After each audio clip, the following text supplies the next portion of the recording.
भाजपा नेता जितेंद्र तिवारी के नेतृत्व में आसनसोल रेल पार के धादका में अब की बार 400 पार के अभियान के तहत सभा का आयोजन किया गया। इस दौरान उन्होंने नारा दिया कि भाजपा मतलब आसनसोल, आसनसोल मतलब भाजपा। इसके साथ ही उन्होंने राज्य सरकार पर आसनसोल की अपेक्षा करने का आरोप लगाया। इस सभा में पार्षद गौरव गुप्ता समेत बड़ी संख्या में कार्यकर्ता उपस्थित थे।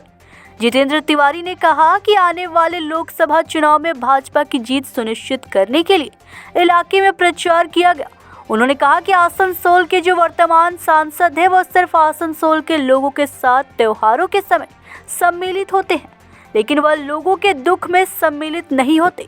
कहीं किसी के साथ कोई हादसा हो जाए या किसी के घर में किसी की मौत हो जाए तो सांसद वहां पर नहीं आते। इसके अलावा यहाँ के सांसद कहते हैं कि यहाँ की जनता ने उन्हें नहीं जिताया, मैजिक मैन ने जिताया है। तो आसनसोल की जनता ने यह तय कर लिया है कि अब अगर शत्रुघ्न सिन्हा को फिर से सांसद बनना है तो वह मैजिक मैन के वोट से ही सांसद बने।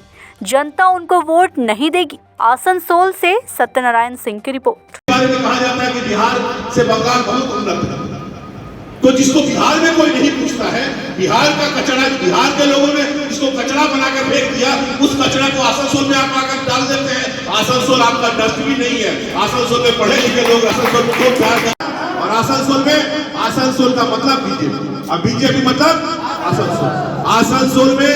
आसनसोल मतलब बीजेपी और बीजेपी मतलब आसनसोल। और हमारी लड़ाई टीएमसी से है। टीएमसी की लड़ाई बीजेपी से केवल नहीं है, टीएमसी की लड़ाई आसनसोल की जनता से है।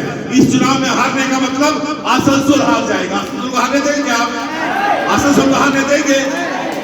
कलकत्ता के लोग, टीएमसी मतलब कलकत्ता, टीएमसी मतलब कलकत्ता, कलकत्ता से हम लोग टक्कर ले रहे हैं और यही तो उनके पेट में दर्द है।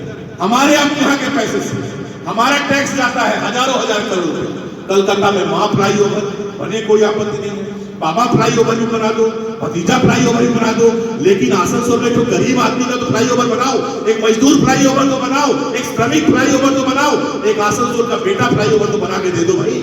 लेकिन आसनसोल के लिए पैसा नहीं। कलकत्ता में ऑडिटोरियम बना 440 करोड़ रुपए से। मुझे कैसे पता चला? ममता बनर्जी ने, आप जानते हैं कि मुझे 22 दिन तक प्रेसिडेंसी जेल में भेजा था, क्योंकि बहुत बड़ा मैं आतंकवादी था।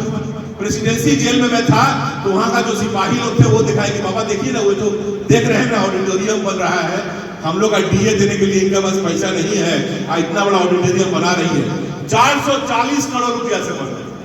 मैं सोच रहा था कि हमारे पैसा, आसनसोल के पैसे से 440 करोड़ रुपया से आप कलकत्ता में ऑडिटोरियम बनाइएगा और हमारा आसनसोल का स्टेडियम देख लीजिए, 40 करोड़ रुपया खाली लगेगा। 10 साल पहले से डीपीआर जाके पड़ा हुआ है। 10 बार कम से कम हम खुद चिट्ठी कर चुके हैं। आसनसोल के लिए 40 करोड़ रुपया नहीं आया और आसनसोल के पैसे से वहां के लिए 440 करोड़ रुपया।